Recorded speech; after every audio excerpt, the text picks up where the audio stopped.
to it too. All right, so I get asked this question all the time.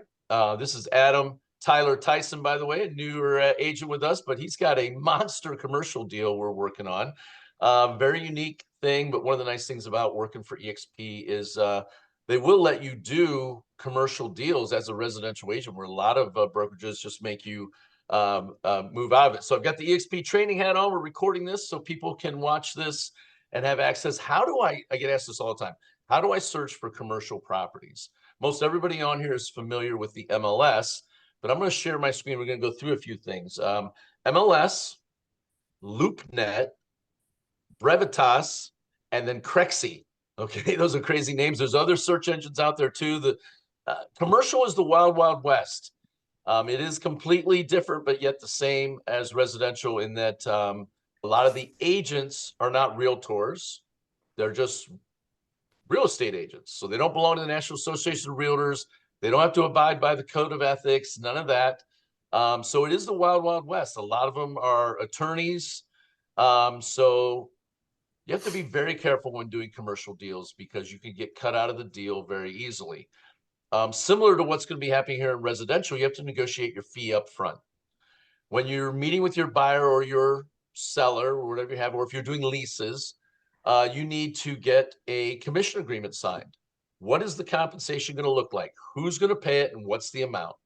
And you better get that stuff signed and you better have it documented and on file somewhere to keep. Just tell you an experience of mine. I had a $900,000 commercial land deal. Everything was good. Everybody was happy until we got to the closing and the seller tried to back out of it. I had to whip out the document. I had to whip it out and share it, and they still didn't want to pay it. And fortunately, my my buyers said, well, we're not buying the property then. Literally at the closing table, a $30,000 commission hanging there in the, and the seller's like, well, we're not going to sell it. The buyer's like, well, we're not going to buy it. And they argued over, even though I had a document of the seller agreeing to pay me. Okay, enough of that. You got to get the document signed up front before you ever show the property, because if they can cut you out, they will cut you out. It is high stakes gambling, especially, Adam, we're talking about what, up to $5 million deal on this one? Up to 2 million. Up to 2 million. Okay, so what's the commission on 2 million at 3%? He's like, man, it's 30 in the morning. I didn't know if I was going to do math. Go ahead. Yeah, let me do some math. As you become an experienced agent, you'll be able to do 3% of any number like that. 60,000. 60,000. So is that high stakes gambling here with this deal? Yes. Yeah, right. It's big money, right? And so they will cut you out in a second. So let's get into it here without giving away Adam's client. We're going to talk a little bit about what he's looking for. So I'm going to share my screen and we're going to get into it. And okay. Adam, you'll get a copy of this too to help you out with this. So the first place you're going to start is the good old fashioned MLS. Now, a lot of commercial agents do not want to belong to the board of realtors because what's going to cost them $1,000, right?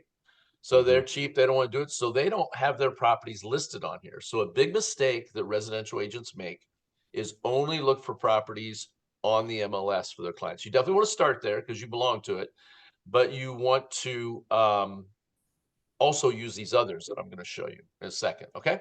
So first thing we're going to go to MLS. Everybody knows this when you get there, but you go into quick search, and then in the quick search, there's a drop down tab. It automatically goes to residential, right? Starts with that. You can look for land and farm, multifamily, office, and then commercial. Now, our guy might be looking for industrial. Also, sometimes people are shopping for businesses. If people are looking for residential rentals, you get the idea. It's all listed in here, okay? But we're going to start with commercial. And then inside the commercial, we're going to have an idea. Now, the thing about commercial properties is a lot of times they're not stuck on one suburb or one place or something like that, kind of like our guy is. He has some ideas of where it's to be, south and kind of east, right? Correct me, Adam, if I got anything wrong, because I know you took all the notes. I didn't keep all that. So any side but the west, but the number one is, yeah. So the number one's north. Number two is east. So east is Bryce Road area. Yep. And then outside 270 is okay. Yep. And then south was good too, I believe. Also, didn't he live on south side? Yeah, I think so. I think I'm old, my memory is gone, but let's just go with those for right now. So I'm going to show you how to do it, and then I'm going to have you go back and actually do the search yourself, Adam, on these. So Okay. In this, we're going to go to commercial. We're going to go to coming soon and active. I don't like showing contingent properties just because if they fall in love with it and can't buy it, it provides sour grapes, right? So coming soon and active. And then from there, we're going to look for the subtype that we're looking for. So what type of commercial property looking for? Automotive, bank, church, entertainment, hotel, motel. We like multiple use. Yes. We like some retail. Yes. And we'll start with those two for now. Okay. Okay. And then we're looking for stuff for sale, not for lease. Okay. Let's see what that does to what we've got. Right now, it's showing us 241 results. Well, let's do the price on it. Okay. So down here, not sold price. We're looking for the list price. Click that. And our max is 2 million. Okay. Whoops, not 20 million, 2 million. There we go. Now let's see how many we got. All right, that dropped our number down to 225. A lot of them downtown. You see these on the map right here? Mm-hmm. A lot of those are downtown. We know he was kind of looking more east. Now you're going to learn this in MLS class when you take it, Adam, but there are some map drawing tools over here on the right, and they'll show you exactly how to do it.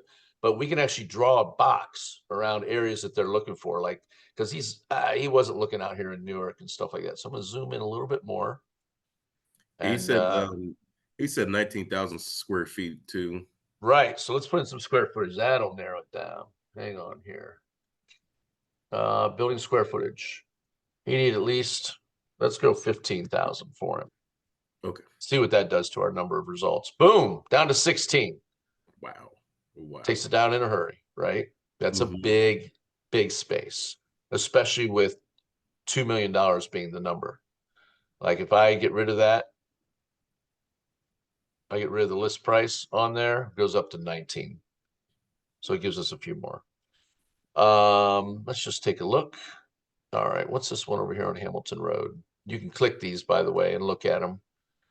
Got it. 1.85 million. You can click on it and pull it out, and you can take a look, things like that. Okay. So this video is going to be not about us actually doing this. I'm going to actually show us how to search, and then we'll come back and actually do the searches and things like that. Here's 20,000 square feet, built in 1950, all kinds of stuff. Okay. So that's the MLS. That's how we're going to search on there. We're going to send them properties from there. $90 a square foot. Okay. Which is good pricing in Columbus. One of the other places you're going to look is a thing called LoopNet. Okay. So on LoopNet, you go on, you're going to create an account. All these are going to create an account. MLS, you'll have an account. You want to create an account on LoopNet. And look at all these commercial properties in here, right? So similar type setup as MLS, but going to have a lot more properties because we're looking for properties for sale and we're looking for price, max price of 2 million. Boom. Now let's see how many we got. Narrowed them down a little bit, right? Let's see. Building size. We're looking for minimum square footage of 15,000. Let's see what we got there. Okay. Numbers drop off quick. Can you see the ones that are available? Mm-hmm. Yep. Now, the reason these blue lines are here is because I put Columbus, Ohio in. I'm going to take that out and just keep our map on. Oh, so it shows us where we're at. Because before it showed Columbus. Well, it didn't reset. Boom. We'll search right in here in the map.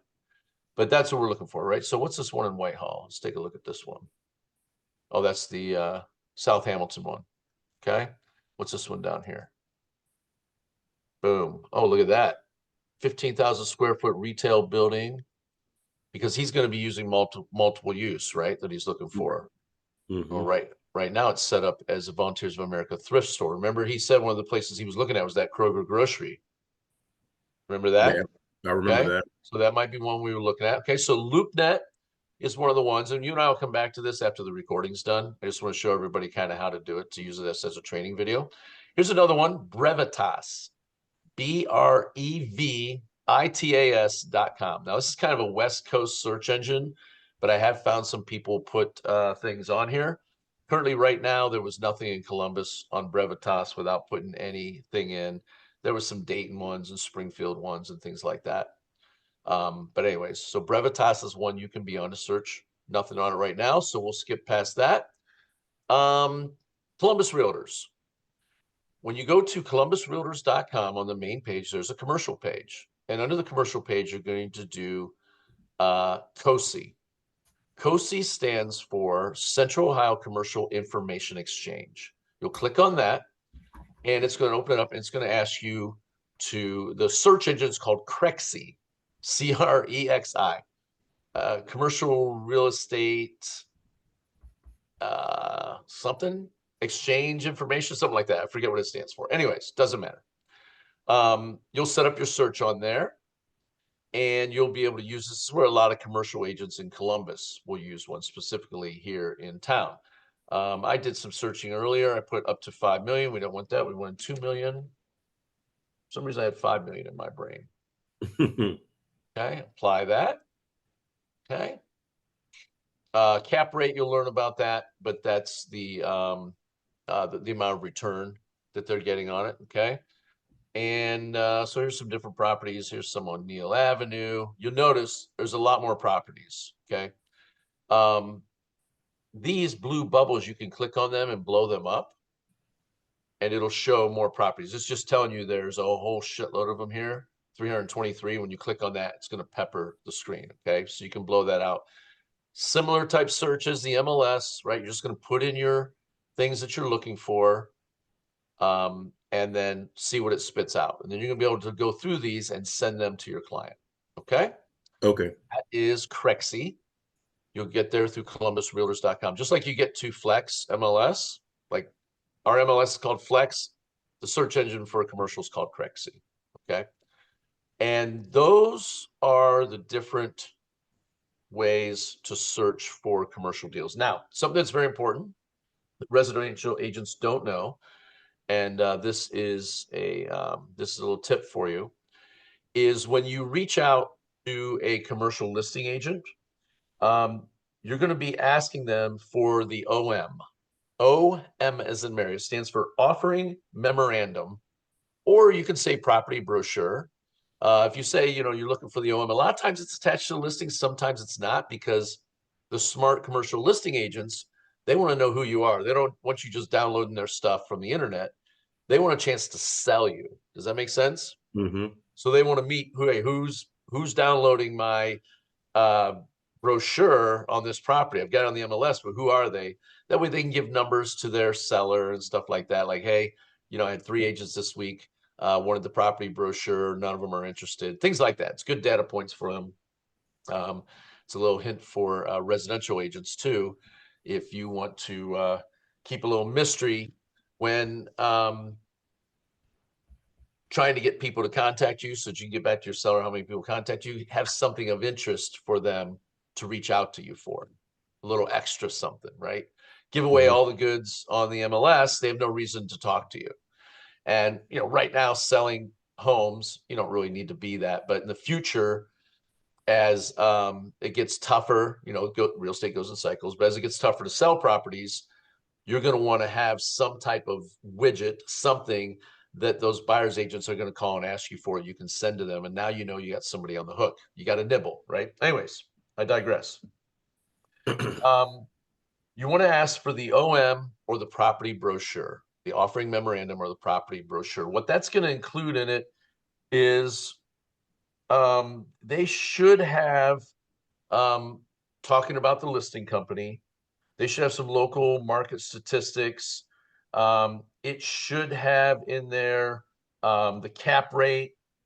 It should have a lot of the important information about the property investments. It should have a rough financials guideline on it, like what was this property pulling in the past, things like that. It should have all of that stuff inside it. Okay. That'll be a great start for you with your buyer. Now, if for some reason you didn't take my advice and got your commission agreement signed beforehand, this is the time where it absolutely has to happen. If you haven't done it, you're going to get cut out of the deal.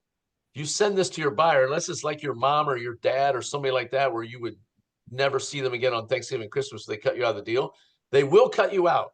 It is cutthroat. Commercial is way more cutthroat than residential. The saying is nothing personal, It's just business.